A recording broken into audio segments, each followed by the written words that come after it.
Hi everyone, welcome to week 7 of English 2332. Short video this week. I just want to talk to you real quick about Oedipus the King and some of the themes there. I hope you enjoy reading it. It's really a fascinating play. Even though it was written thousands of years ago, it still causes us to think about our lives and how much control we have over what happens. Do we have any control at all, or do we have total control? Is there really such a thing as a self-fulfilling prophecy?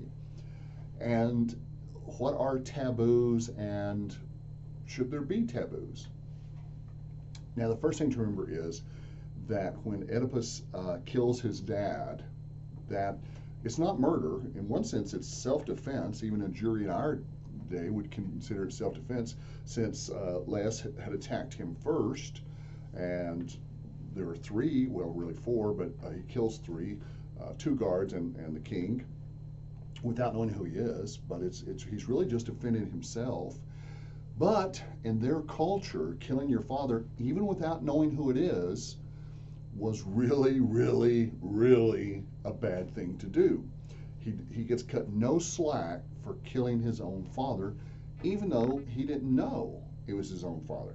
Still a seriously bad thing, a seriously taboo thing to do. And then, of course, sleeping with his mother, even though he didn't know, was still really, really a bad thing to do. And even though his mother apparently didn't object, was kind of happy for the marriage and the resulting children, still really bad thing for both of them to do. Yeah, maybe their only thing was over-reliance on prophecy. Because you got to remember, while she's still pregnant, Oedipus's mother hears this prophecy that her child's going to be a son, and he's going to kill his dad and have sex with his mom. And of course, she doesn't want that, so they kill the child, they pierce his ankles and tie him together with a leather thong and place it on the side of the mountain. Now, you might think, wow, that's a really bad way to kill a newborn infant, but to exposure or wild animals. But it did not incur the blood curse of many other ways of death. So they're trying to handle the situation the best way they know how, and Jocasta's the one who's really pushing for this because she really believes in the curse. The question we ask ourselves is, why didn't she recognize her son? Now, I realize he's been away from home for 20 years. He's now an adult. He's self-confident. He's full of vim and vigor, and he's a national hero. He's rescued from the curse of the Sphinx. But still, genetically, there's got to be some hint as to who her new husband is. But maybe she's just so happy she's oblivious. Maybe they didn't spend that much time together. I don't know. Please do not look on Oedipus as this perfect person or as this faultless person, a person without blame here, because he does have his faults. He's got his tragic flaws. Certainly, he's got a lot of hubris, a lot of overwhelming pride. Although maybe he deserves it, but he's also a very, very stubborn person, and boy, yeah. So the irony is just so thick here, especially early on in the play when he's talking to Tiresias, and he tells him over and over again, if anybody knows what's going on, if anybody knows this person, if anybody's doing these things that I'm warning you against, then they're going to be cursed with blindness and being thrown out of the village and forced to wander as a beggar for all their days. And if there's any connection to me, I hope all these curses come back on me, which of course they do. So if his wife Jocasta kills herself, and consider the irony of this, she literally hangs herself from the bedpost of their marriage bed. Why doesn't he kill himself? If his mother, or what is his wife? If his wife mother thinks things are so bad that she has to kill herself, why doesn't he? Well, partly because of the curses, and partly because in their culture it would have been worse to have to wander for the rest of your life in darkness, both literally and metaphorically. Gives you a chance to think about the word enlightenment, though. But it's worse to be forever outcast, having to never knowing where your next meal is coming from, having to go from house to house begging for enough food to get you through that day, and people not wanting to give you food because they know who you are and they know what you've done, and they don't want to have any association with you because of the terrible things that you've done, even though you didn't really realize it. Either his life was very hard, or boy, that Apollo is a mean god. Okay, so read the playthrough. Think about the role of the chorus.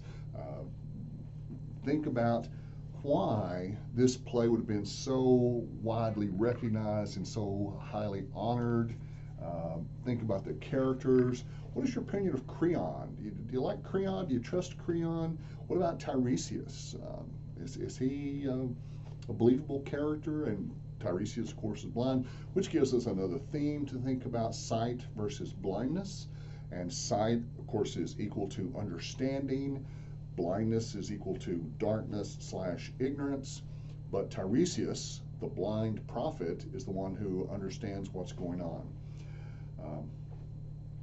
Think about how the three unities, the Greek unities, were met or fulfilled in the play, even though a little bit of a stretch there, especially where Jocasta says, oh, we really need this one shepherd. Luckily, I sent for him for a different reason for about 3 days ago, and it takes about 3 days, so he should be here. Oh, here he is now.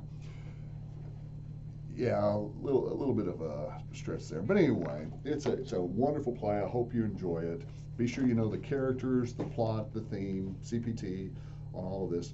Next week, something in many ways even better: Plato and the parable of the cave. I think if you enjoy philosophy at all, if you enjoy thinking about thinking, this is the one for you.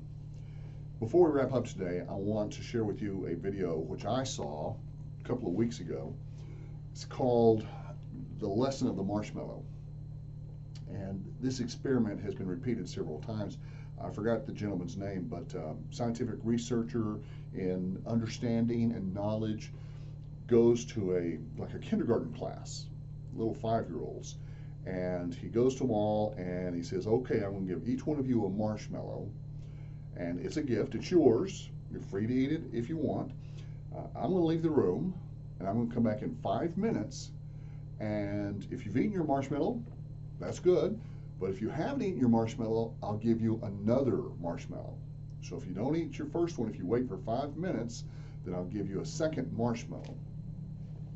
And it's really all about self-discipline and self-denial.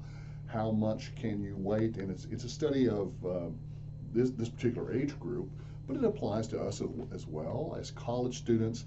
How much can we wait? How long can we wait? How much can we put off in order to get a bigger reward? Well, in one sense, you've already done a great job of putting off what you want right now in order to get something better later.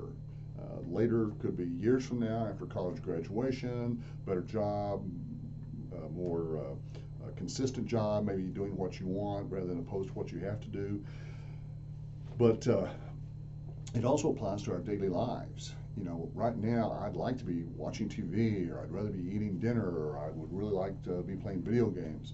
But if I just study for another 30 minutes or another hour, if I can get this done now, then later the reward will be much greater. You'll get 2 marshmallows. Anyway, there's lots of great stuff out there on YouTube other than just car crashes and kittens. Lots of ways to explore the understanding of who we are and what college is.